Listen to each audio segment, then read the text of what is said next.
አንድ ሴት አለች ኢየሱስ እግር ላይ ሽቶ የደፋች። ኢየሱስ ሲመጣ ብቻውን አይመጣም።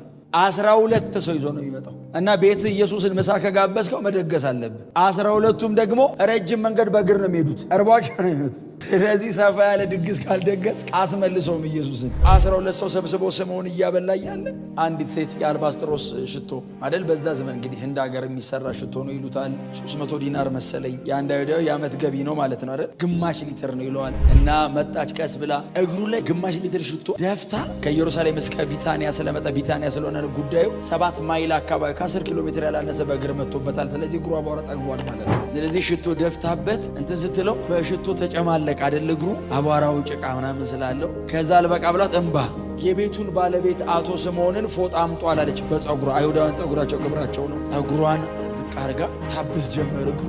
ኢየሱስ ሽቶ አይደለም አይደል ጉዳዩ፣ የምታቀርብበት ልብ ነው። አምልኮ እያቀረበች ነው። ኢየሱስ እግዚአብሔር ነው። አምልኮ ነው እየተቀበለ ነው። የ300 ዲናር ሽቶውን ኢየሱስን አያስደነግጠውም። እሱ የማይብራራ ክብር ትቶ ነው የወረደው። የ300 ዲናር ራስ ምታት የሚያስይዘው ይሁዳን ነው። ፍጥረት ሁሉ የሚንበረከክለት አምላክ ነው እና ዝም ብሏታል። ከዛ ይሁዳ አይቲንክ ሸተተ። ማን ነው እንደዚህ ላዩ ላይ ሽቶ ደፍቶ የገባው?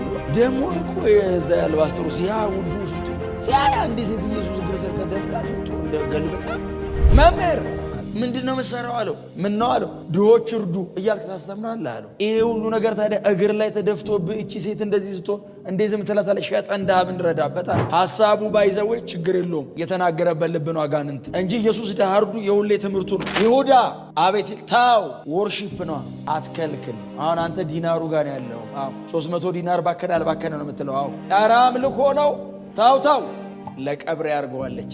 ለቀብር ያርገዋለች ማለት ኢየሱስ ሞቶ ሲቀበር ሽቶ ይዛ የምትሄደው እቺ ሴት ናት። ሽቶ ይዛ ሄዳ ልትቀባው ትዝ ይላችኋል። ስትፈልገው ኢየሱስ የለም ተነስቷል። ለቀብር ያርገዋለች ማለት እዛ ተቀብሬ እያለ ሽቶ ልትቀባኝ ስትመጣ ስለምነሳ ሬሳዬን እንደቀባችሁ ቆጥሬዋለሁ። ስለዚህ ሞቱን መቀበሩን መነሳቱን በ300 ዲናር ሽቶ አወራ ማለት። ሽቶ ደፋች ብሎ ሞትና ትንሣኤ የተናገረበት ሰው የሆነበትን የመጨረሻ ምክንያት በ300 ዲናር ሽቶ ውስጥ አወራ።